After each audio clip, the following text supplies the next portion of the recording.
I have a joke for you. I was about to ask, but Yeah, please, of course I do. Please. All right. What do you call someone who immigrated to Sweden? I don't know. An artificial sweetener.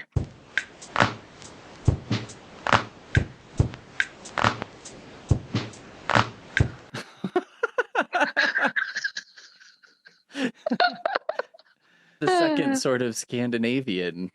It is. The first week we had Scandinavian for Norwegian boats. Yes. So I like that. I like that this part of the world has these. I mean, prime opportunity for wordplay. That's really what it comes down to. Oh, definitely, definitely. Well, everybody, welcome to Why Did You Read That? Starring Megan. Hello, I'm Megan. And co-starring me, I'm Peter. And this is Peter. This is the first time we've discussed who's the star and the co-star. But yeah, I was unaware that we had a star and a co-star. I'm a little uncomfortable. That's because you're the star. You're aloof. You're way above it. I'm not aloof. Wow. Not self-aware of her own position of greatness. Wow. See, now I'm feeling attacked. Is this because of the shorter Chris Hemsworth comment?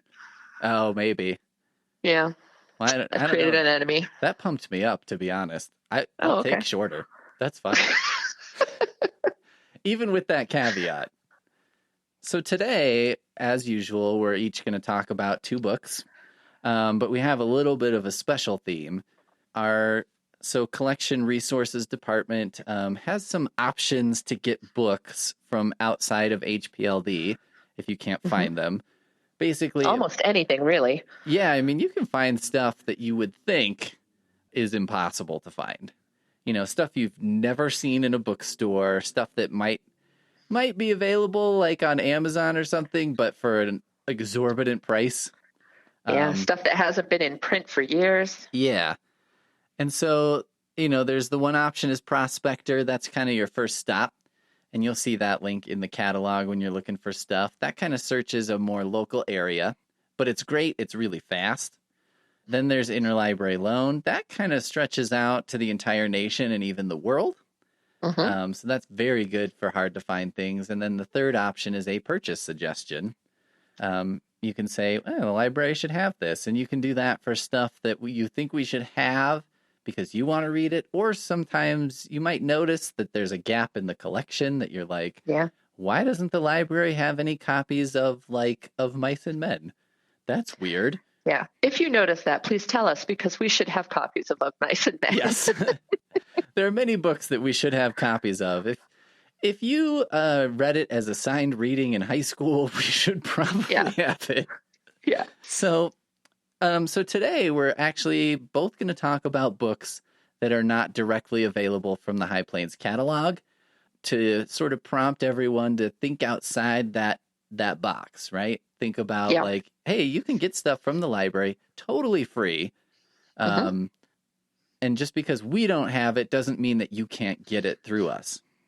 Yeah, libraries are great at sharing, and we share with each other, too. Yeah, it's a wonderful system. And it's all kind of coming back online in full force again. Last year, 2020, was the less said about it, the better. Yeah, it was an interesting time. Let's just say that. Yeah, I don't know. Maybe, I guess if you were born after 2020 and you're listening to this as 15 years from now, I don't know why this scenario would happen, but... Yeah, just Google 2020 and you'll understand. Yeah, it'll probably be a pretty long Wikipedia entry by then, but, here we are. So anyway, like most libraries and stuff are lending things again and getting things out pretty quickly. So I think I went first last time. I couldn't remember, so I'll take your word for it. So if you want to start and tell me your... my 4 options and a brief thing about each one. Excellent. Okay. The first one I have is a romance called Better at Weddings Than You by Mina V. Esguerra. And this is, she is part of a group of Filipino writers who write in English and independently publish their stuff. And it's set in Manila, and it's about a wedding organizer who takes over a wedding for a rival wedding organizer who gets fired because the groom thinks that his fiance is falling for the first wedding organizer. So sort of a wedding planner situation. Yeah. And it's a short and fun romance. Then I've got a series of short stories called Taaqtumi, and it's by various authors. They are all from the Arctic Circle area, I think mostly Canadian. And it's a series of horror stories, and Taaqtumi is an Inuit word that means in the dark. I'm sorry, Inuktitut word that means in the dark, and I'm probably mispronouncing things about it, but it was great. Oh, okay. So this is not like talk to me. No. Okay. Gotcha. Talk to me. Okay.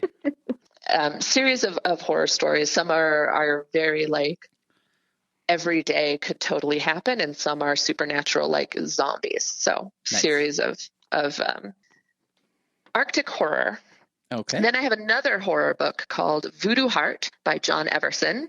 And it's set in New Orleans, and there's a strong like mystery component. The main character is a detective who is investigating a series of disappearances. And it involves like, so say you wake up in the morning and your partner is missing, and all that you find is that you are in a blood-soaked bed with a human heart in the middle, and you don't remember anything happened. Yeah, that old chestnut. Yeah. So that's Voodoo Heart. And then finally, I have a sci-fi novel called Aleph Extraction by Dan Moren. And it's like sci-fi adventure. I like to say it's an espionage space heist, like Ocean's 11 if they were spies and it were on a giant space yacht. Okay. You've given me broad range. Yeah. Man. I like to make things difficult for you. I know. I want to hear about Taaqtumi, the Arctic Circle horror stories, though. I think that one sounds I was hoping you would pick it because so few people know about it. I couldn't even tell you how I heard about it. But I think we shared an office for a while. I think you are aware that I have a particular fascination with like polar exploration. Yes. Yeah. The Shackleton stuff. And exactly. And the Franklin expedition. Like there's something about the Arctic and the Antarctic that I find endlessly fascinating, especially people trying to figure it out and like exploring it. So when I heard that there were Arctic horror stories, because I also love horror, I had to have it. So I got an early copy from the publisher. I was lucky enough that they were willing to send me one, and I got to read it. And I think it's brilliant. And so few people, I think there's only one library in the state that owns it. It's Denver Public, but you can get it through Prospector. And I want more people to read it because I really thought it was so good. So I think it's a series of 9 short stories, so it's not very long. And like I said, they range from like the super subtle and realistic to the all-out like post-apocalyptic zombie stuff. So I'm going to start at the more traditional horror end, which is the like supernaturally stuff. So one story that I remember clearly is about like a zombie outbreak. And as the zombies start making their way into like indigenous lands, you get the combination of, the people who live in this very isolated, harsh community. They are already struggling with like the land, and then zombies start coming in, and then there becomes this extra threat of people wanting to relocate them out of their traditional homeland because it's become increasingly dangerous. Because it's overrun with zombies. Exactly. I never thought I'd have to make this announcement, but the area has become overrun with zombies. Overrun with zombies. Probably a good idea to not be around them. But the thing is, like, where can you go then? If the zombies are in the Arctic, like, is anywhere else going to be more safe? I don't know. Right. But yeah, so nature is always like a theme in these, because obviously when you're living in the Arctic, that is a regular threat. It's just kind of heightened in these stories. Gotcha. Let's see. There's one about an oncoming blizzard. So a bunch of kids are at school, and they can see a storm coming, and there's an announcement over the loudspeaker, that there's a blizzard coming. And, if you have relatives at the high school, wait for them and they'll walk you home. Everybody else walk home. And so the main character is walking home, and it's this, you start to, have you ever been walking somewhere and you start to get this sense that like someone or something is wrong and someone's watching you, and like you become increasingly certain that, that there's something after you. Yeah. And so it's that kind of a thing where this kid is on his way home and he's becoming increasingly certain that there is something evil in the storm. And it's the kind of story that I really like in horror, because you could totally just say, well, it's this kid walking home alone before a blizzard. He's just freaked out. But what if he's not, Right. Yeah, good stuff. This sounds cool. And yeah, one of the most powerful. Yeah. Go ahead. No, you first. Well, it sounds like there's the horror element, but it also has this kind of sense of place that runs through the stories, which is kind of a cool, different thing. These stories could not take place anywhere but in the Arctic. Right. For sure. And I'm pretty sure that all of the authors are indigenous. I'm not positive about that, but I think that they are. So they're, descended from the Arctic. Cool.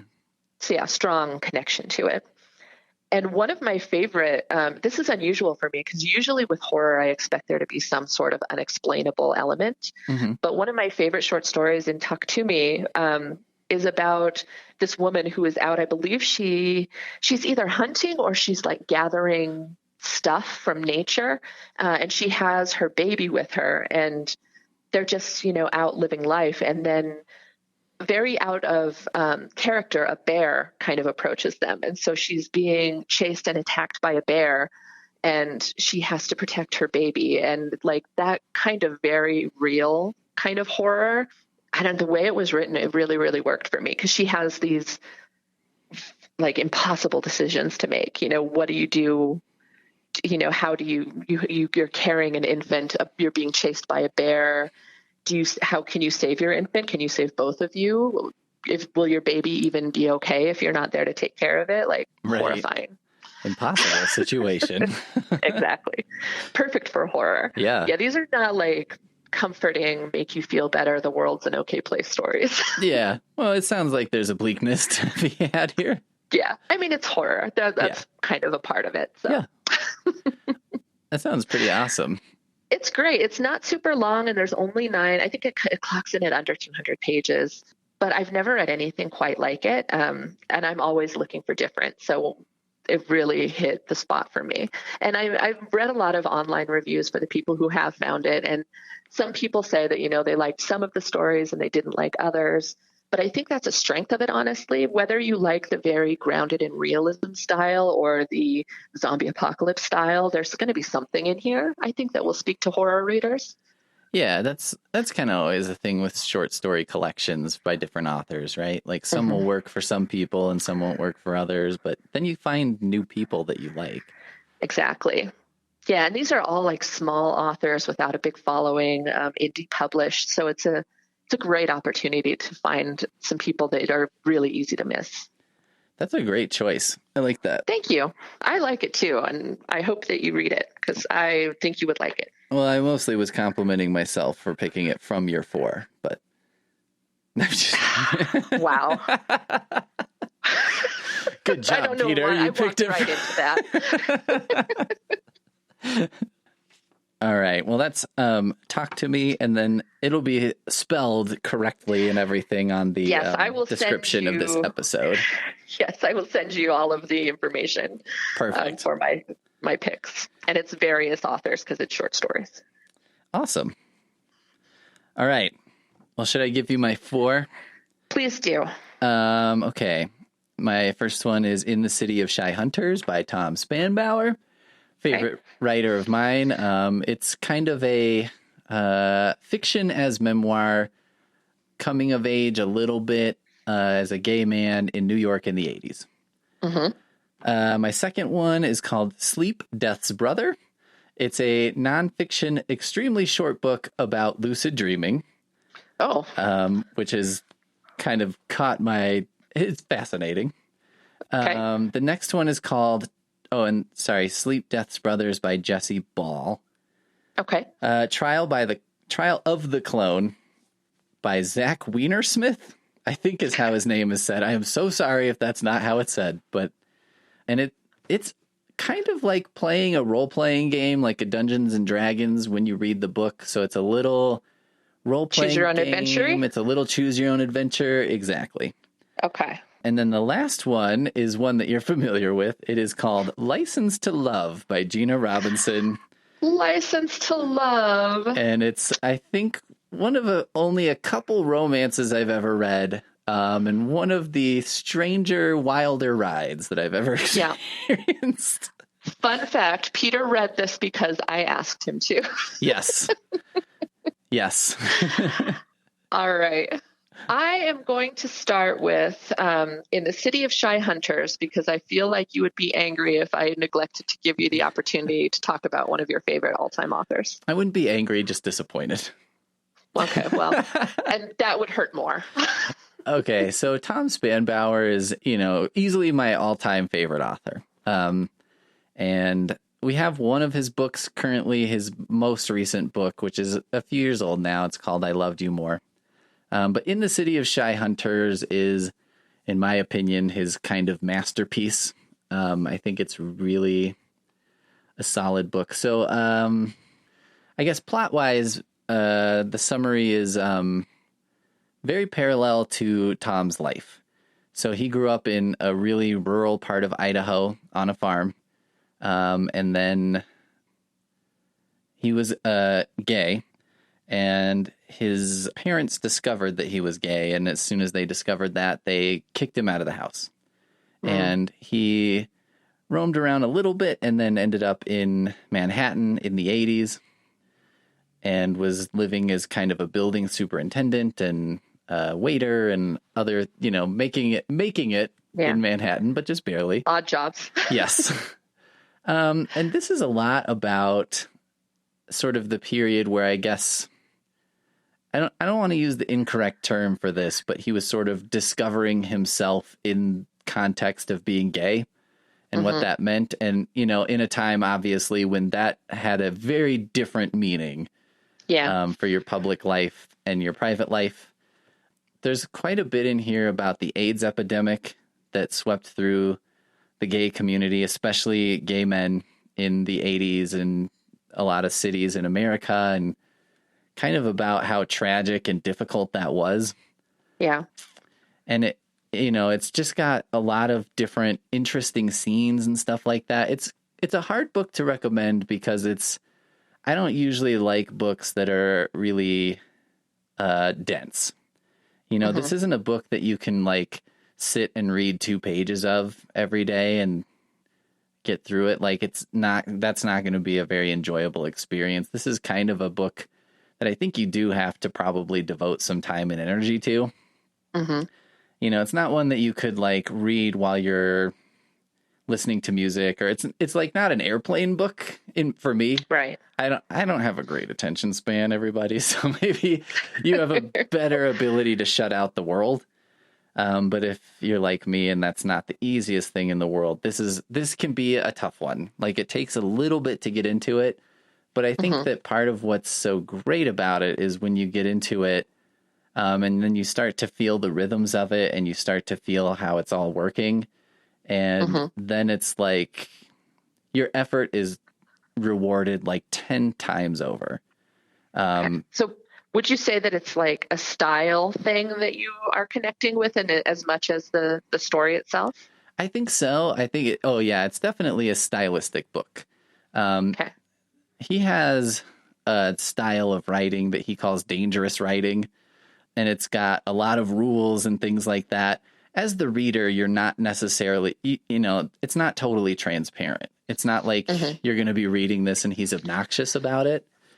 It just takes a minute to appreciate it. It's very different. It's a style where he kind of explains what's happening. He explains the physicality of a lot of things that you wouldn't necessarily think of that way. It's almost like everything for him is a physical on the body experience. Okay. And that has a way of, I think, connecting to your brain when you're reading it. It feels like you're there, you feel like you're there, even though he's describing a situation that I've never been in. So It's just an excellent experience. It's a great reading experience. The style, by the way, is something he's taught to a lot of other people. So Cheryl Strayed was someone he worked with at one point. Right. She wrote Wild, right? Yes. Yeah. Chuck Palahniuk, Fight Club guy, is probably his most famous student, but he's worked with so many people, and his stylistic has carried on through a lot of other writers. So is it fair to say that where some books, you kind of start reading them and just let them wash over you like the tide, this is more one that you have to engage with actively to get something out of it?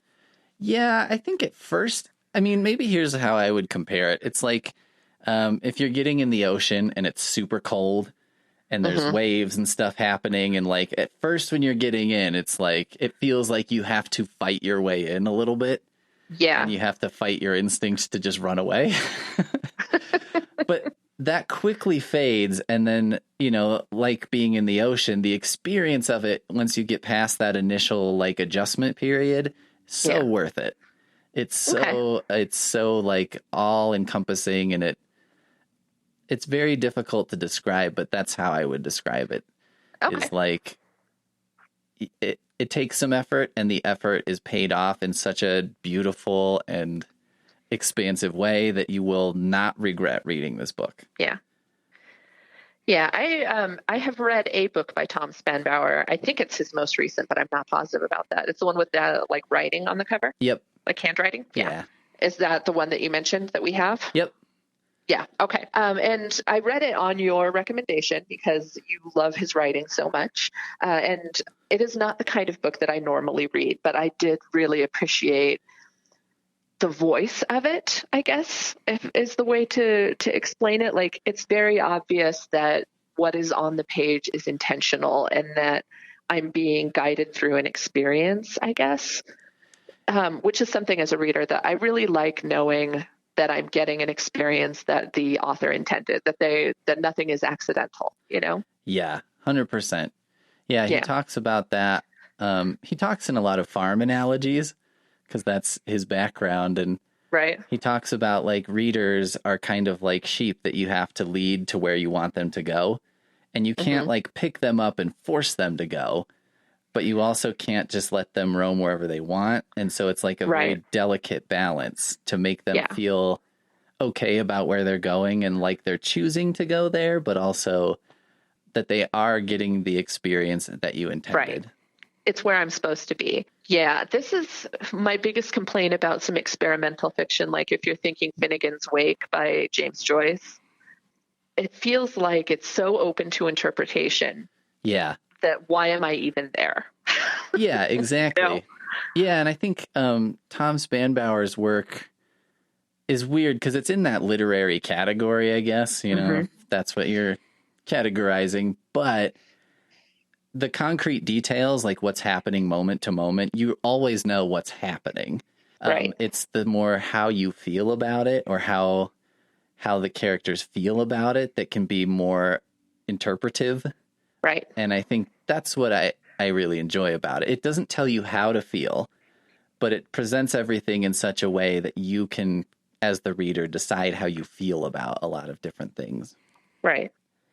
And yeah, I think it's an experience of some work, but it's also a very lovely experience. And I think, well, and that's the joy of reading. Like sometimes you get, books about clown mafias, right? And sometimes you get to engage on a deeper level, and you get to kind of pick what you're in the mood for. Yeah, I mean, maybe the best book I could compare it to is like a Cormac McCarthy type book. Okay. I think like when I read The Road, I remember thinking at first like, geez, I don't know if I can get into this. But then you kind of start to hear the music of it. You start to feel the rhythm of it.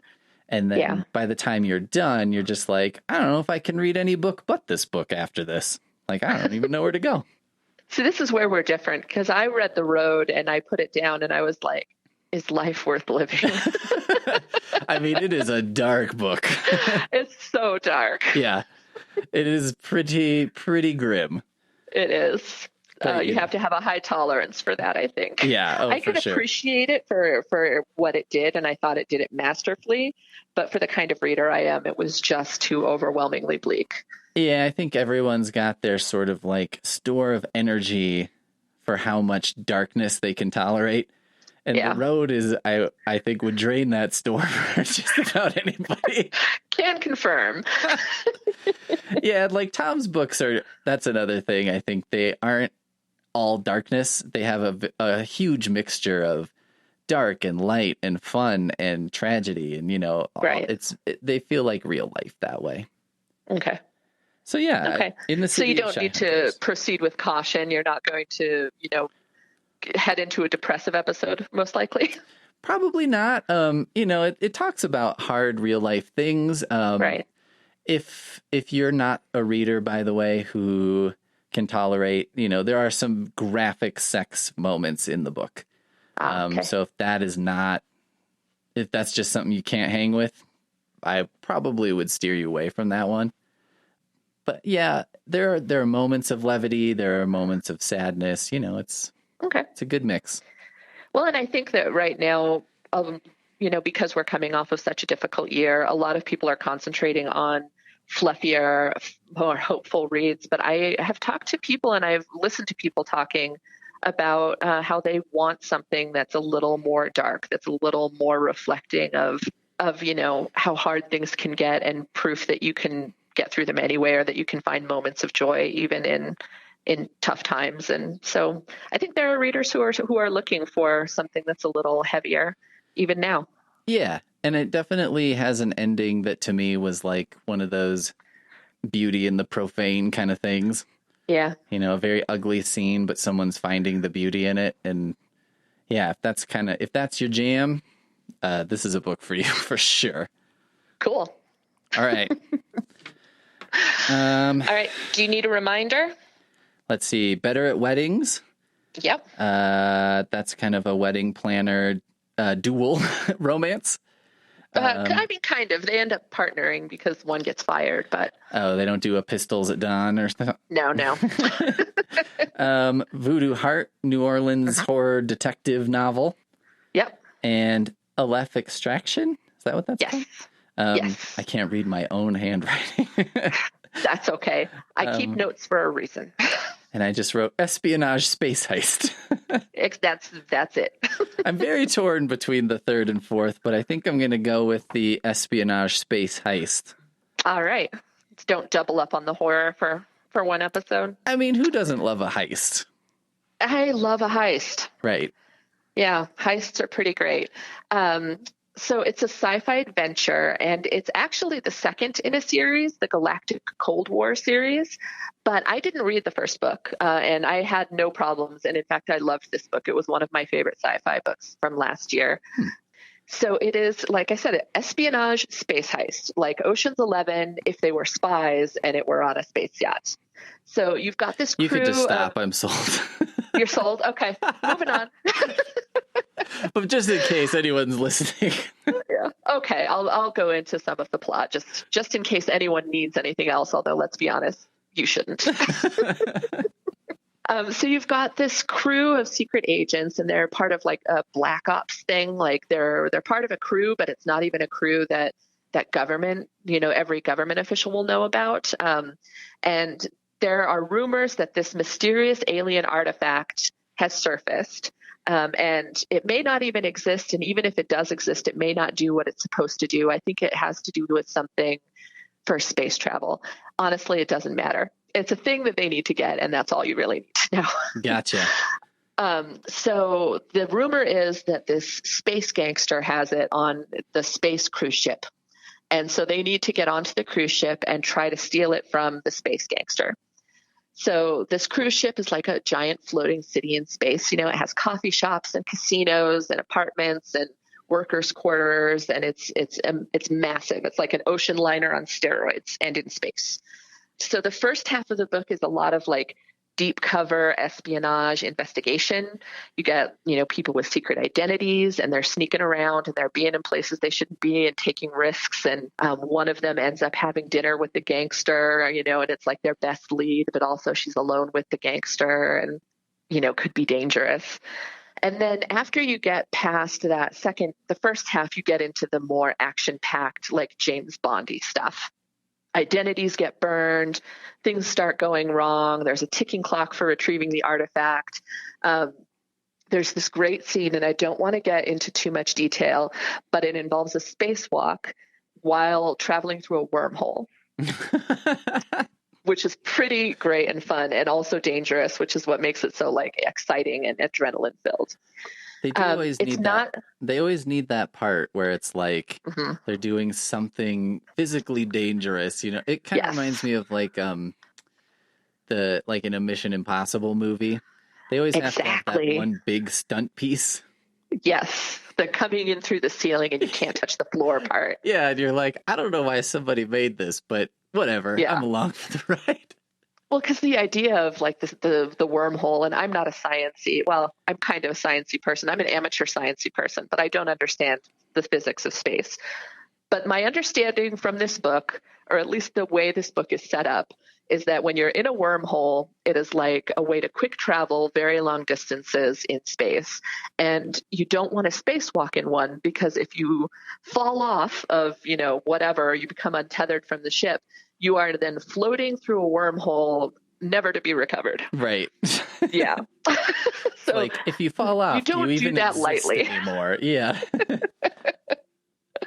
So, I think it's a great pick for anyone who's maybe interested in trying sci-fi, but is nervous about the science-y part of sci-fi, because there's a wide range with science fiction. And sometimes it gets very we're going to have 50 pages about physics and, climate and, everything science-y in very technical language, and it's all going to go over your head. Right, right. And this is not that book.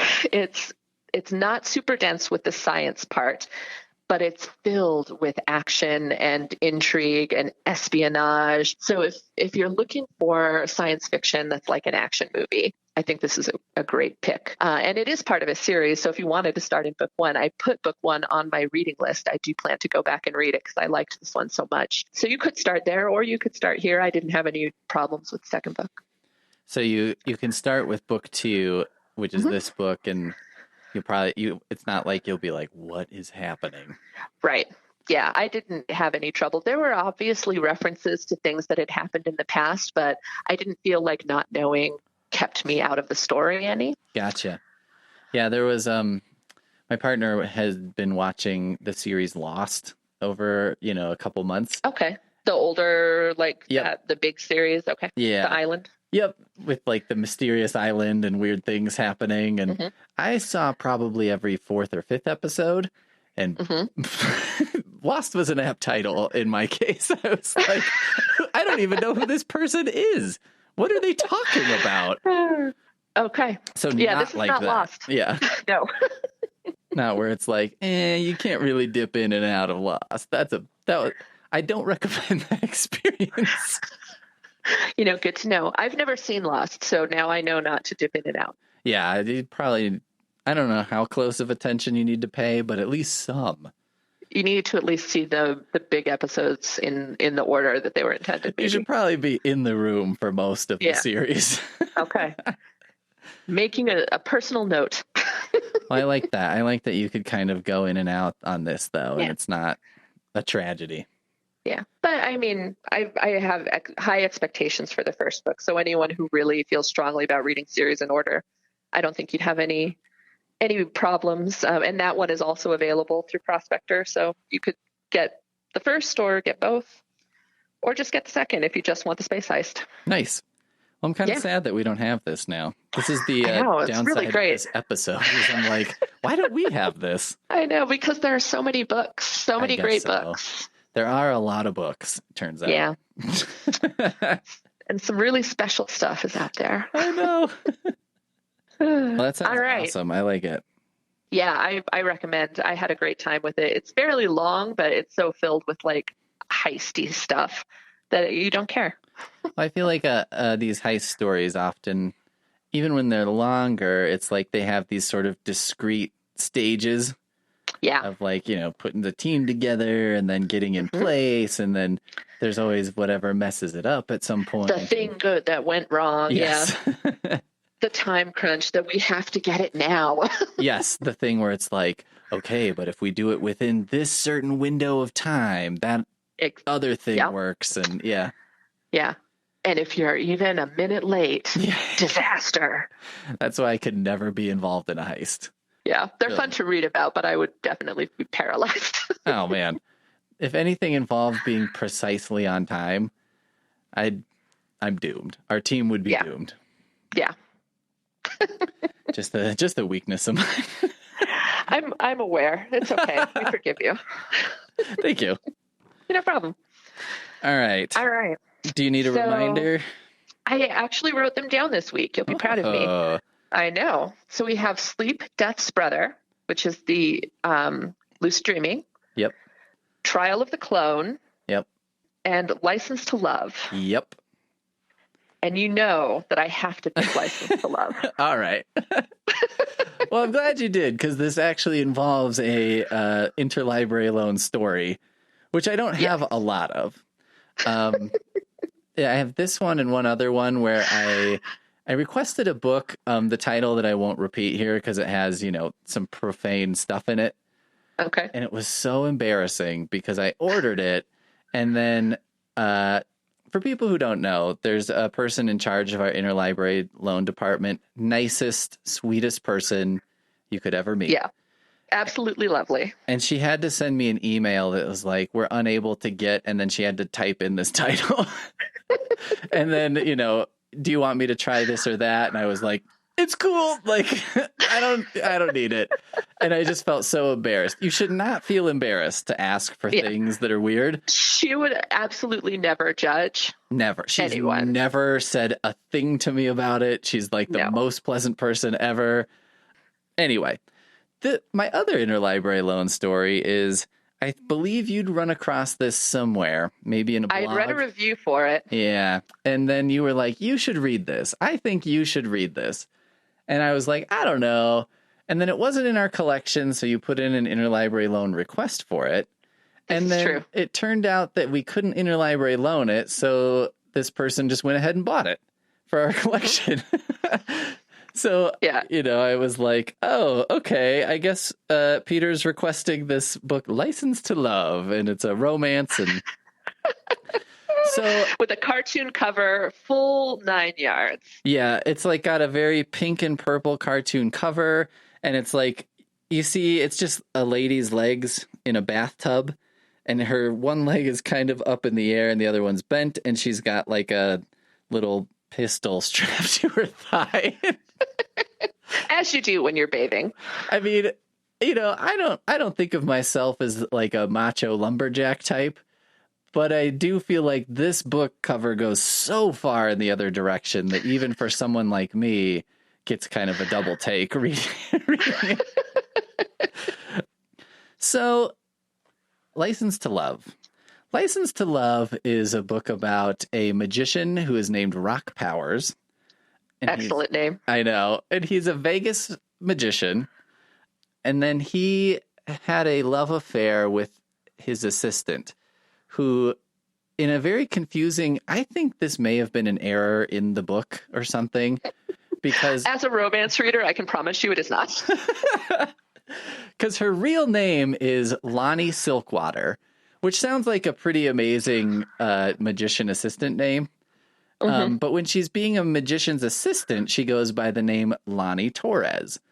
And like, I went back and forth in the book like 3 times because I was like, I must have switched this, right? Because Lonnie Silkwater completely sounds like a magician's assistant. And why you would go with the fake name Lonnie Torres, like, don't you have to go more bizarre for your magician assistant name? Not in romance, because romance characters not always, but often have bananas names. That's true, because I mean, Rock Powers is our main character. So she was Rock Powers' assistant and then sort of mysteriously disappeared. It turns out that she works for, I think, the CIA. I don't know if it's specific. It's a government agency like the CIA. And so she comes back because she's basically like, we need to address a situation that's happening. And the only person for the job is Rock Powers, Vegas Naturally. magician. Yep. The CIA often has need of the services of Vegas magicians, I've heard. Yeah. And it turns out there is an evil organization that kind of reminded me of like Cobra from G.I. Joe or something. Okay. And they have a plan to basically storm Area 51. Now, this was before, I feel like a few years ago, there was some kind of like Reddit movement or something of people. Yeah, I remember this. They were going to like storm Area 51 and like find out for real what was going on. And I don't think that ever really happened. I think a handful of people showed up. I remember there were some pictures on the internet of like people in costumes like running in the desert. Yeah, and I think a bunch of people were like, this is a great idea, but then probably it rolls around and they're like, I'm not driving to the middle of New Mexico for this. I'm not going to get shot by secret government agents. Right, for a Reddit joke. Yeah. So the head of this evil organization is a rival magician to Rock Powers and is somehow going to try and do something to pull off a raid on Area 51. And it's this, let's see, I wrote down the name. Something Marauders is what it's called. There's like a name to this magic trick. Outlandish Marauders is the name. I love romance so much. So the evil organization is called Riot. And the head of the organization, this rival magician, is going to pull this trick called Outlandish Marauders in order to... That somehow enables him to storm Area 51 for I'm not totally sure why. And the CIA is like, Rock Powers, you invented Outlandish Marauders. And they're all talking about this like this is a thing. Like we know what that is. the amazing, historic, world-renowned magic trick that we all know of. And that has never been done before. But, everyone's like, this theoretical magic trick that's never happened. I don't know. And I don't know if you know this, Peter, but magicians are well known for sharing their tricks and the secrets of them. It was, yeah. And I don't know how. I don't know. Anyway, the CIA contracts with Rock Powers because somehow if he manages to pull off the trick before the evil organization, that somehow ruins their plan. Okay. What I loved about this book, I'm not trying to like bash on the romance genre. I don't think this book is necessarily indicative of the genre. I think it's a certain narrow type within the genre. It is absolutely indicative of a segment of the genre. And just to be clear, I love over-the-top bananas romance. So while I'm laughing at this, I'm laughing at it with affection. I absolutely adore stuff that is crazy. I had an extremely enjoyable experience with this.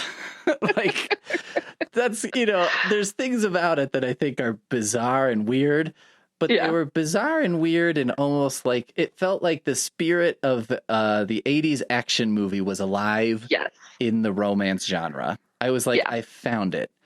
When you're watching... Go ahead.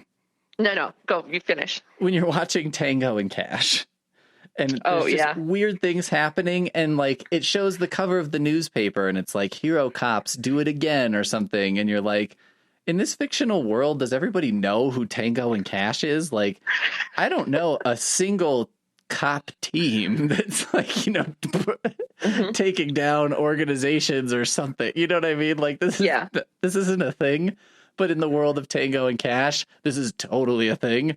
Yeah. And that's what this felt like to me, was that sort of like heightened, blown up, expanded reality.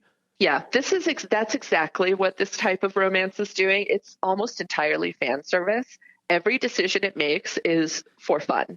Yes. It's to make you laugh. It's to provide like some action. It's to like every decision is made because it's fun. Yes. Yeah, it's not meant to be like impressive and weighty. This is not Tom Spanbauer writing where he's taking you on a very specific experience. Right. This is somebody saying like, I am going to show you an amazing time. It's going to be ridiculous, but you're going to have fun. Yes. Yep. If you just get in and hold on, it's great. And it reminded me too of like on that same thing, like, yeah, if you're somebody who gets real into the details of like, how did this work and blah, blah, blah, this is not that kind of book. This is like, there's the movie critic guy, Joe Bob Briggs, and he would go review all these drive-in movies like Basket Case and stuff like that.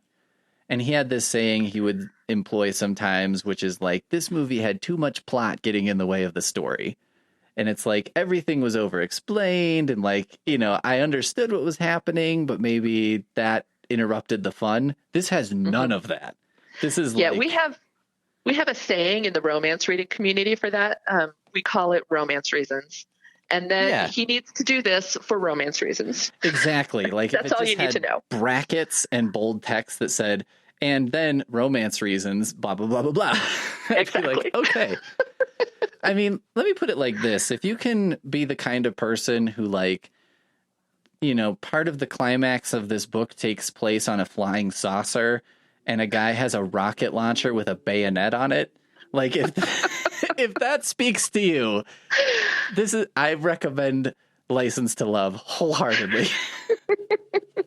A rocket launcher with a bayonet, just in case you get into close combat with your rocket launcher. Yeah, right. In case you come around the corner with your rocket launcher. For some reason, you've elected to use a rocket launcher, which should exclusively be a long-range weapon, but also has a bayonet on it.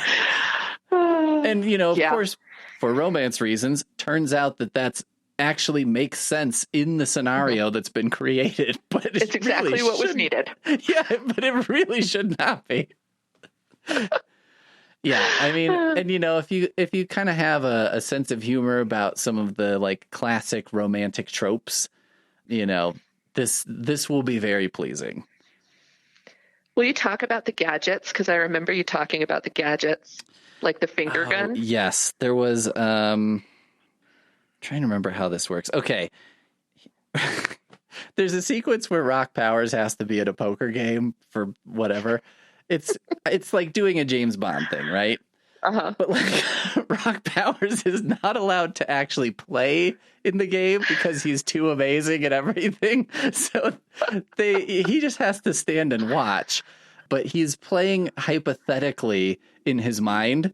So you're kind of reading Rock Powers' thoughts of how he would be winning this poker game if he were allowed to play.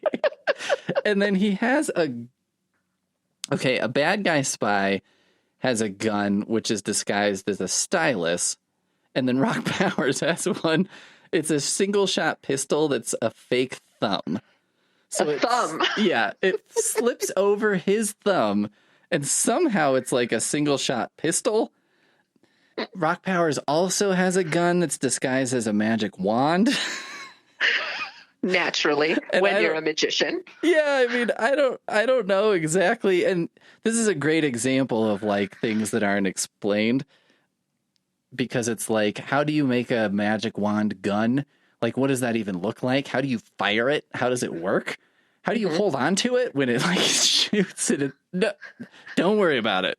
Not important. I just hope that you don't shoot yourself in the face if you give someone a thumbs up. Yes, right. Well, tragedy. It's like everybody, it's almost like they're at this, secret poker game, and, everyone's been searched for weapons. So it's like, this guy has a stylus secret gun. This guy has a secret thumb gun. Somebody else probably has a secret gun hidden in their hat or something. And you're like, maybe you should just let them bring in guns, because then you would know where their guns were, instead of everyone still has a gun. It's just a secret gun. And there's so many little, like, I don't know. It's like Rock Powers He reminds me of old Superman, because like in old Superman comics, he would just kind of manifest a new superpower every time he needed one. Mm-hmm. There was a one I remember where it was like Lex Luthor built some kind of super machine that did something bad and then blew it up, so it couldn't be undone. But because Superman had seen the machine just for a glimpse, for a second, his super memory allowed him to put it back together. And that's kind of what happens with Rock Powers is like, at some point it's like, oh, he can hold his breath for 7 minutes and he can read lips and he can like, he does like he's like a rope climbing champion of some kind or something, It's like playing make-believe with a 10-year-old where they're Yes. like, well, it doesn't matter that you shot me because I can't be shot. Exactly. I'm impervious to bullets. Well, yeah, exactly. I'm an expert code breaker, so I was able to break your code. Just Yeah. And it must be so frustrating to be a villain who's going against Rock Powers, because you're just like, how does he know how to do everything? It's like he's manifesting powers based on whatever I do. But on the other side, you do get to shake your fist at the heavens and say, curse you, Rock Powers. Yes, which is pretty amazing. As your bayonet rocket launcher falls to the ground, you can belt out a curse you, Rock Powers. Yeah. So yeah, this is why I love romance, is for this exact kind of book. It's so fun. And I do recommend too, like if you read this, I recommend reading this like as a buddy read with somebody else, because I think half the fun of this book is talking to someone else about it. Like me telling you about what I was reading was as fun as reading it, and also improved the reading part, because as I was reading this, I was like, I cannot wait to tell Megan what is happening in this book. And I was enjoying listening to you. Oh, it's incredible. It's just, everything that happens. Yeah. It's like you said, it's kind of like any choice that I would make if I were writing, if someone was like, here's the bare bones plot, any choice that I would make, the opposite choices, not even the opposite, a choice that I wouldn't even consider available is the one that's made. Yeah. It's so great. To remarkable effect. Oh, yeah. Yeah, I highly, highly recommend this. Like, if you're just someone who's like, romance isn't for me, you might be right. But this is still fun anyway. If you're someone who loves romance, I think you would probably also enjoy this on the level of like, she really went for it. Like, she went there and she's doing the stuff. Yep. I love it. Yeah. I very much enjoyed it. And you're right. It's the exact opposite end of the spectrum of why I love Tom Spanbauer books. So if you were listening to that part and thinking like, I don't know, it doesn't sound for me, I don't know if I did a great job of selling it, but if that's how you feel about that book, go with this one. Mm-hmm. Or, try both and learn something about yourself as a reader. Yes. I feel like if you read both of those books, everything else you read for the rest of your life will fall somewhere in between those on a spectrum. You can start your own spectrum. You can be like, is it on the License to Love side? Yeah. Or the In the City of Shy Hunters side? And you can just have a sliding scale. Yeah. If you wanted to create some kind of like rating and review scale that's not like 1 star, 5 star, if you were like, let's see, I'm going to make it a color-based scale, and it's just going to be colors of the rainbow, but not in order. This will provide you the polls that you need on the end. Yep. And if you ever manage to go past the License to Love end, let me know, because I want to read it. Yeah. Yeah, it's amazing. It's amazing. All right. That's such a high to end on, but I also feel like, I'm like, I got to like do work the rest of today, and I don't know how I'm going to come down from this. It's too hot for work. Let's all just take naps instead. All right. Do you want to go through your 4 and then give us a sentence or two as well about the ones you didn't get to talk about? Absolutely. So the first book I talked about is Taaqtumi, and I'll go ahead and spell it out just in case nobody wants to look at the the podcast description. It's Taaqtumi,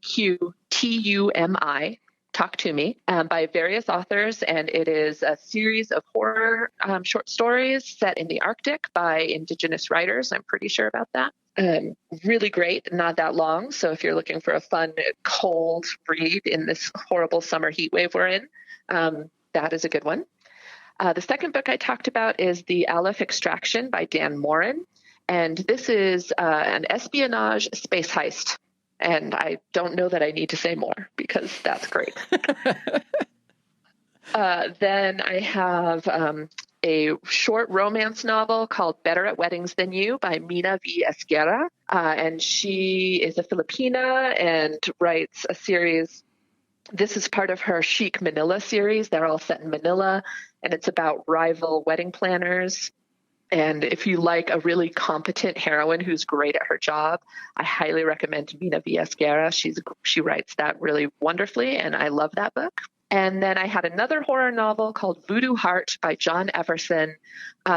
It's about a string of disappearances involving, pools of blood in the bed and a human heart, and no bodies ever found in voodoo. And there's some graphic scenes. So if you're a sensitive reader, this is probably not for you. But if you like a nice, gory, graphic horror novel set in like creepy New Orleans with dark rituals and snakes and gruesome crime scenes and stuff, this is for you. Excellent.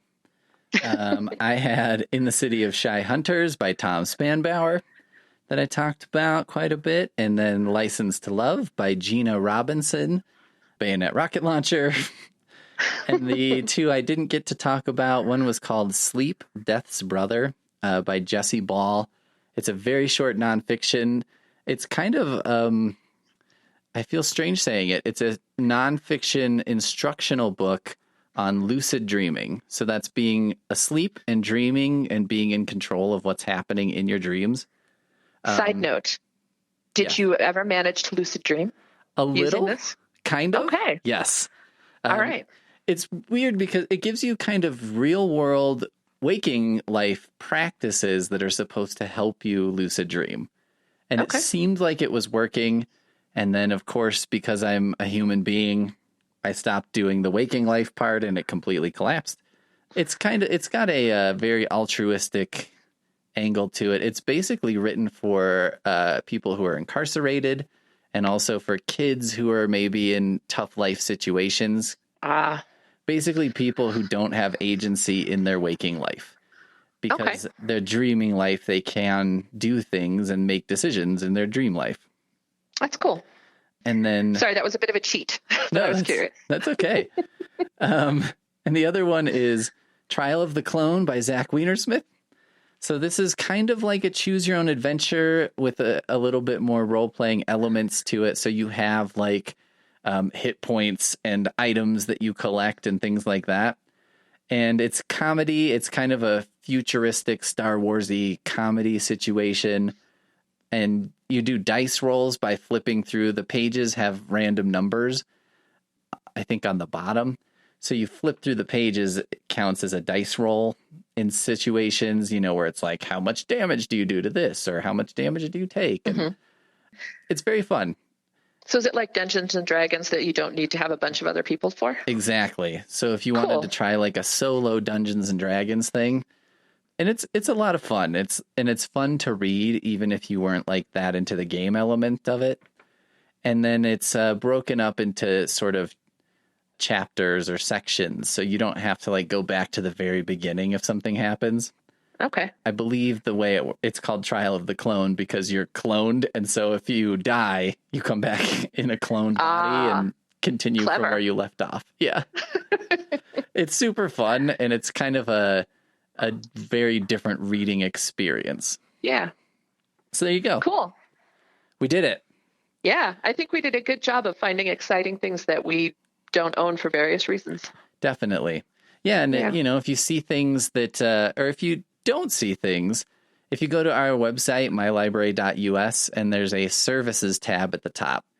And if you go there, you'll find a section for interlibrary loan, prospector, and purchase suggestions. And that guides you through the entire process. And there's even help guides on there, like if you get caught up in it or you're not sure how it works. Yeah. And you can always call us or pop in, and we're happy to help you that way too. Totally. Yep. Yeah. If you're looking in the library, or if you want to give us a call, 888-861-7323. we can help you out with that as well. Yeah. That's what we're here for. All right. Well, thanks, Megan. Thank you. That was a good time. It was good. And we'll see everybody. Well, we'll talk to everybody next